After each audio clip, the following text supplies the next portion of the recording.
Bem, eu estou de volta com a Maria Fernanda Marcondes de Moura Neves, psicóloga, para falar da síndrome de burnout. É isso mesmo? Síndrome de burnout. Como é que era o nome completo que você falou? Por que burnout? Burnout é um termo em inglês, né? Quer dizer, é queima total. Queima total. Eles resumem em queima total. Seria final. O esgotamento total. Esgotamento total, Final. não tem mais nada. Não tem mais nada. Nós estamos falando aqui da vida moderna, do dia a dia.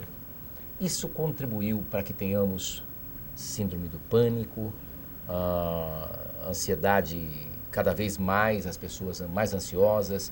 Sim, é o dia a dia? É o dia a dia, sim. Por exemplo, há uns 30, 40 anos atrás, você ouvia, por exemplo, consultório, ou alguém chegar e falar, mas eu estou tão depressivo, eu estou tão depressiva, isso não, né? eu estou num estresse. Não, porque a vida era mais tranquila, o ritmo era mais lento, né? O dia parecia passar, ou passava. O ano demorava mais para terminar, isso? Dava para fazer tudo o que...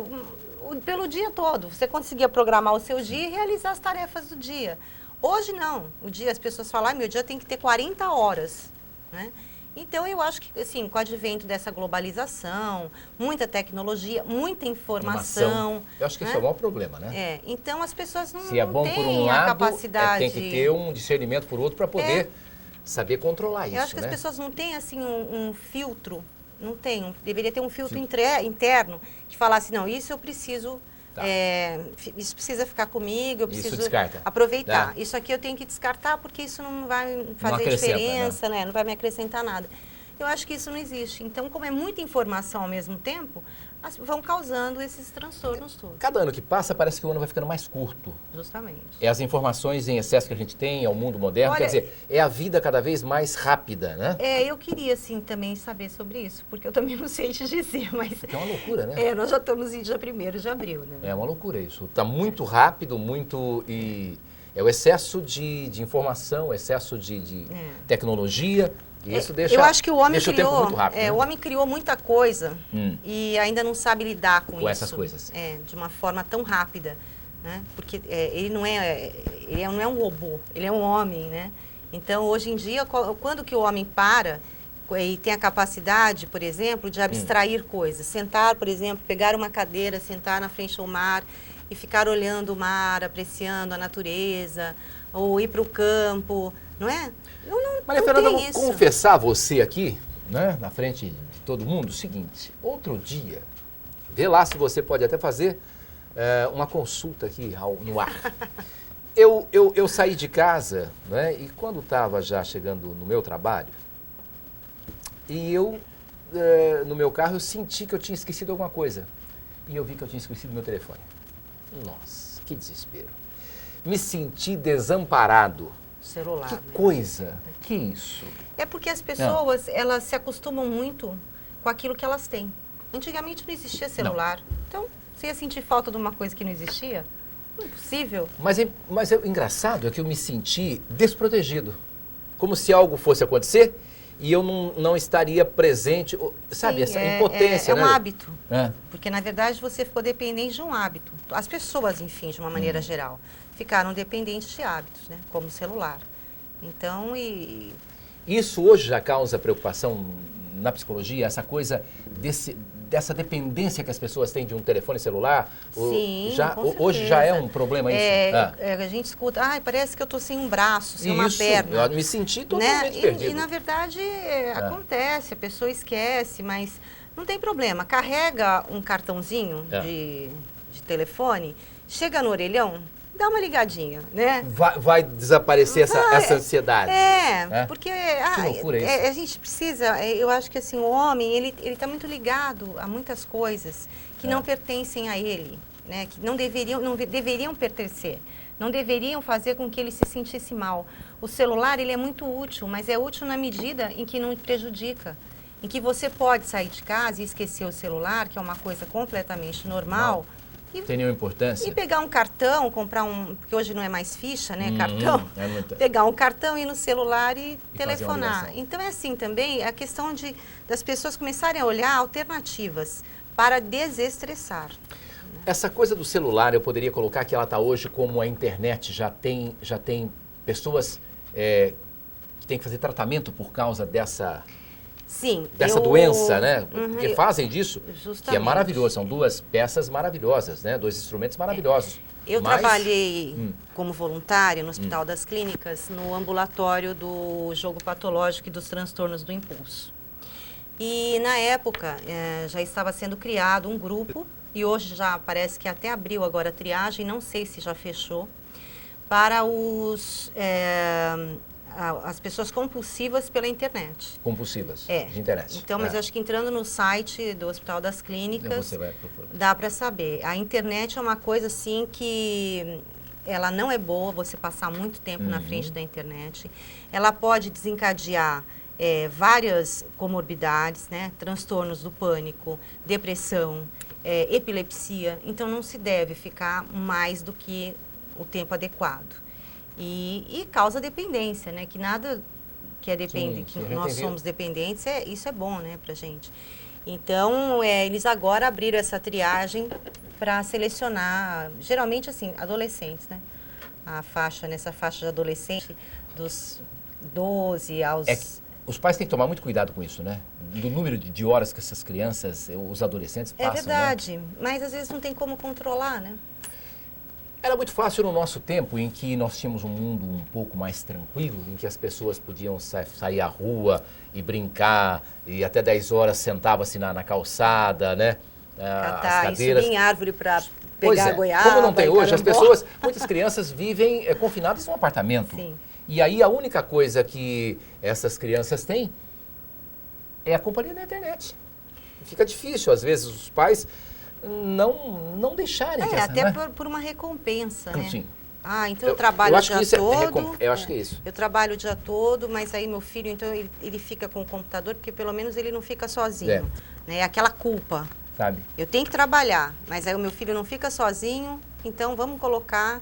E a violência, né? A violência, porque só vai para o ar notícias violentas. Você tem noticiários aí que você liga e é capaz de jorrar sangue em cima de você. Isso tudo a criança ou o jovem somatiza, né? Sim, os pais somatizam demais e passam para o filho, né? Então, cuidado ali. Claro, a gente tem que ter cuidado, claro. A gente não deve dar... Mas tem limites, né? Senão a vida vira uma paranoia, né? Aí é que começa também o desenvolver o estresse, de pânico, os transtornos de pânico. Então, tudo tem que ser numa medida certa. Quando você fala transtornos e eu falo síndrome, por que transtornos é diferente de síndrome? O DSM-4, ele usa a palavra transtorno, né? E o CID-10 também. Então, uma questão de classificação... transtorno do pânico, esse é o termo correto. Transtorno do pânico, não é síndrome do pânico. Até porque... Assim, o transtorno é uma coisa que você pode dizer que ela é mais passageira, né? Um transtorno. Que uma hora a síndrome, ela é uma coisa que fica mais fixada, né? A pessoa está com a síndrome e ela não tem mais jeito. E não é bem assim, não, né? Não é. Agora, a depressão me parece ser, de todos esses problemas, aquele que mais machuca. Eu vejo uma pessoa depressiva, quando a gente sabe de uma pessoa, e a gente vê que essa pessoa sofre muito, não é?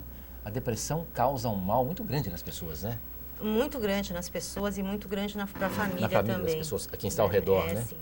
E a gente precisa muitas vezes assinar até um contrato terapêutico de não suicídio, pedir para a pessoa assinar para poder começar o tratamento com a pessoa. Mesmo? Porque ela tem que se comprometer que ela não vai se suicidar para que nós possamos começar o tratamento. É muito sério, sim. E temos que ter o apoio da família. Começa em casa esse tratamento? Ou passa pela casa? Né? Passa pela casa. Geralmente, a pessoa vem ao consultório e traz a família, né? Aliás, quem traz é a família. É a família. Né? Essa pessoa nunca tem essa iniciativa? Ela chega a um ponto que não tem mais? Não, a pessoa, numa depressão maior... Não acredita mais? Não, ela não tem vontade nem de tomar banho, de se arrumar, de nada, né? E essa coisa de curar, de se ficar normal, quer dizer, para ela está muito longe, está muito distante. Ela não vê, ela não enxerga, né? Tudo que ela enxerga é um mundo cinzento, nuvens, sabe? Ela perde a esperança, não acredita em nada. Ela não acredita que ela ainda possa viver alguma coisa de bom na vida, né? E tem muita coisa boa para viver. Agora, sempre está só no psicologia ou está no físico também a depressão? Você diz no cérebro. Sim. Na parte cerebral. Sim. Então, pesquisadores dizem sim que é uma falha na transmissão dos neurônios, né? Então, que por isso que precisa do medicamento, que é uma doença, só para essa falha? Para essa falha, para tratar esta falha, né? E que todos nós temos depressão e outros transtornos porque temos neurônios. Portanto, todos somos todos normais. Temos normais. O normal é ter. O normal agora tem que ter o normal, né? O que seria normal? Até onde não prejudica. Até onde não prejudica. O estresse, tudo isso, graças a Deus que a gente tem aquilo lá. Mas em níveis aceitáveis. Aceitáveis. Porque se passou, já é patológico. É o limite, né? É aquela coisa do remédio e do veneno, então, fica ali. O que difere o veneno, o remédio do veneno é a dose, né? É uma dose maior e uma dose menor, né? Pode ser que sim. Pode ser por aí. Porque você tem um limite para andar. Quando você está andando no limite, além do que você pode, aí já é prejudicial. Aí já é prejudicial. Quer dizer, o medo não é mau, então. O medo é bom. Não, o medo, nós temos uma glândula aqui no cérebro, né? Nós temos a amígdala. E é a amígdala que nos protege, que eles não olham o perigo, não vai. Então, é uma campainhazinha. É uma campainhazinha. Então, graças à nossa amígdala, que nós somos avisados do perigo, né? Os tratamentos hoje já estão mais tranquilos, as pessoas já encaram isso com a normalidade? Antigamente tinha-se muito preconceito contra psicólogo, psiquiatra. Quando falava em psiquiatra, falava, não, sou louco, fazer o que no psiquiatra? Não, mas hoje, graças a Deus, até inclusive os homens, né? Porque eu lembro que um tempo atrás, os homens falavam assim, eu vou no consultório, mas eu acho que eu vou só 10 horas da noite, porque aí tá escuro, ninguém vê. Era por isso? Que ela só tinha... Então, e aí entrava meio assim que escondido e tal, né? Mas hoje não, hoje, graças a Deus, eu acho que as pessoas estão se conscientizando, que tudo passa, para a pessoa ela ter uma doença somática no corpo, ela primeiro precisa ter uma doença que começa, um transtorno que começa no cérebro, né? E que depois, então, se não tratado, somatiza. Então, graças a Deus, eu acho que o mundo hoje já está acabando. Isso na psicologia? Na psicologia e na psiquiatria também. Psiquiatria também? Diminuiu muito aquele preconceito. Não está mais ligada àquela ideia de loucura, né? Isso é uma coisa muito boa. A diferença da psiquiatria e da psicologia, claro que elas são... Mas uma das coisas, o psicólogo não receita... Não, nós não prescrevemos remédios, né? E o psiquiatra prescreve. É a pessoa indicada para prescrever os medicamentos. Os medicamentos. E às vezes, uma coisa tem que ser tratada pelos dois. Sim. Casos, por exemplo, de depressão... que não seja leve, né? Uma depressão moderada. Pesada, uma depressão... uma moderada, já né? Tem que ter medicamento. Já impossibilite a pessoa de fazer alguma coisa, um trabalho, ou ter amigos, ou conversar com a família, um transtorno de pânico. Então, a gente tem que... Esses dois profissionais têm que estar aliados. Sim. Tem que sempre ir ao psiquiatra. A pessoa geralmente vai a cada 2, 3 meses, faz também um processo com ele, tratamento com ele medicamentoso, e vai para o consultório psicológico também buscar ajuda, né? E em muitos casos, nós marcamos até mais do que uma sessão por semana. Para poder acompanhar de perto.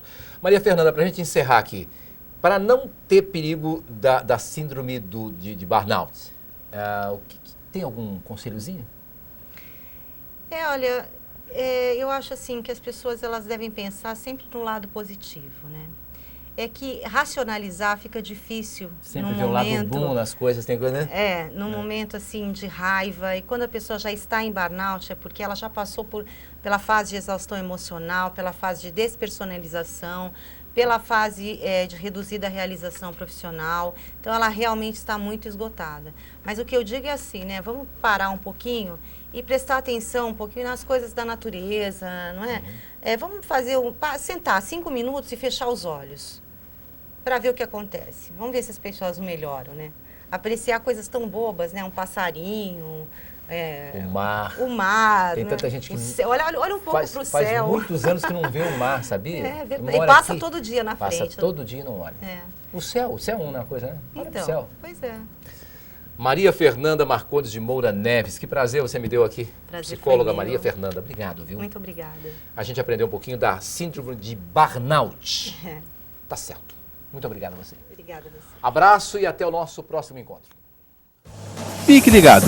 Toda sexta-feira você acompanha o que aconteceu durante a semana em São Vicente com Daniela Gomes. Continue conosco.